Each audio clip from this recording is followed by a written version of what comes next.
सो हे कैसे हो तुम सब लोग। और आज हम लोग बात करने वाले हैं Batman the killing the joke. So start करते हैं वीडियो को। कमिश्नर गॉर्डन एंड बाकी सब कॉप्स बैटमैन का वेट कर रहे थे एक यूनिक केस के लिए इन आर्खम असलम, जो एक साइकेट्रिक हॉस्पिटल है।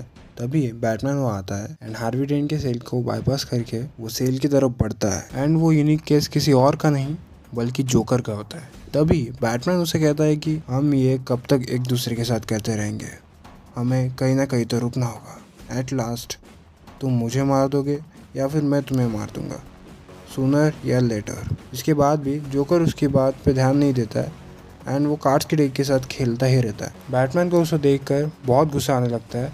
जब बैटमैन उसके कांटेक्ट में आता है वो देखता है कि वो कोई असली जोकर नहीं है।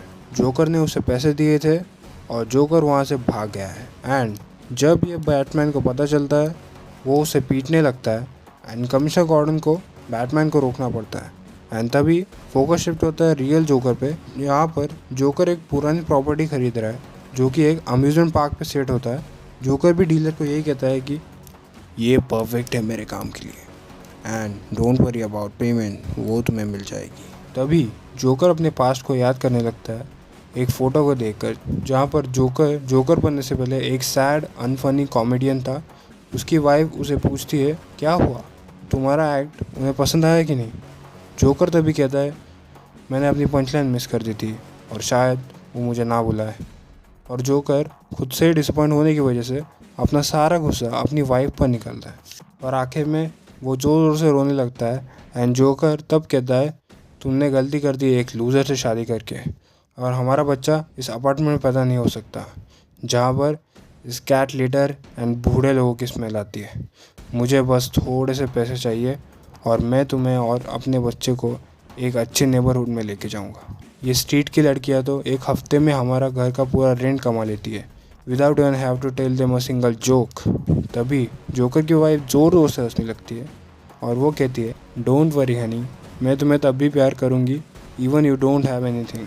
लेकिन एट लास्ट वो एक्चुअल में एक लाफिंग क्लाउन होता है जिसे जोकर अपनी वाइफ समझकर बात कर रहा होता है।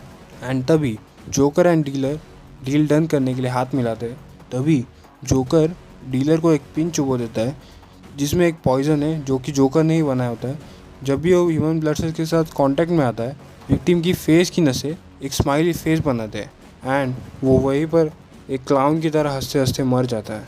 मीनवाइल बैटमैन जोकर की कार्ड डेक से कुछ एविडेंस ढूंढने की कोशिश करता है लेकिन उसे कुछ भी नहीं मिलता एक्सेप्ट जोकर की स्माइल के।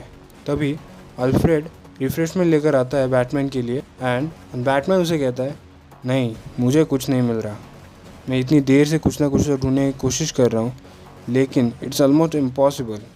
इतने सालों में मैं उसके बारे में कुछ नहीं समझ पाया अल्फ्रेड, लेकिन वो मेरे बारे में मुझसे भी ज़्यादा जानता है।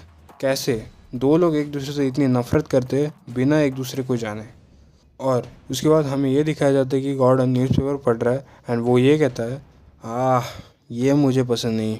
जब भी उसे पकड़ते हैं वो बार बार वहाँ से भाग जाता है और तब हम सिर्फ ये होप करते बैठते कि अब ये कुछ ज़्यादा बड़ा क्राइम ना करते।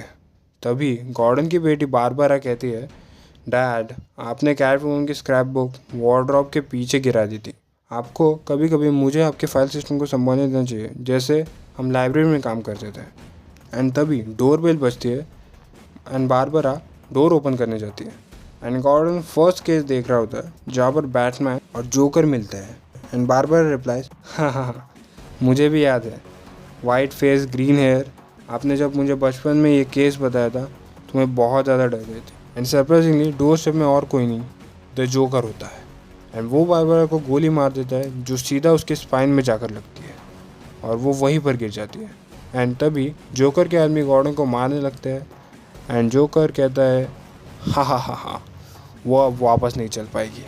एंड जोकर उसके बाद गॉर्डन को और टॉर्चर करने के लिए बार की न्यूड फोटोज़ लेने लगता है। एंड वापस हम जोकर के पास में पहुंच जाते हैं जहाँ पर जोकर बाहर में होता है एंड वो कहता है अगर ये इतनी ज़रूरी बात नहीं होती तो शायद मैं ये नहीं कर रहा होता, लेकिन गेस व्हाट, मैंने किया क्या। मेरी इतनी अच्छी जॉब चल रही थी एज ए लैब असिस्टेंट, लेकिन मैंने क्या किया, उसे क्विट कर दिया और मैं कॉमेडियन बन गया। मुझे अपने टैलेंट पे इतना विश्वास। एंड तभी जोकर के फ्रेंड्स कहते कोई बात नहीं, हम तुम्हारे साथ हैं, अब बस तुम हमें केमिकल प्लांट में घुसने की हेल्प करना और हम गारंटी देते हैं कि कोई भी तुम्हें इस केस के साथ एसोसिएट नहीं करेगा। एंड गेस व्हाट, तुम ये रेडवुड पहनोगे, इसके बाद तुम्हें कोई नहीं पहचान पाएगा।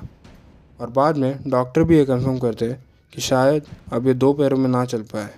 एंड तभी उसी रूम में जो इंस्पेक्टर होता है वो कहता है विक्टिम को बिना कपड़े के पाया गया था एंड जिसने भी ये किया था उसने उसकी फ़ोटोज़ भी ली थी। तभी बारबरा अचानक से उठ जाती है एंड वो बैटमैन को गले लगाकर जोर जोर से रोने लगती है।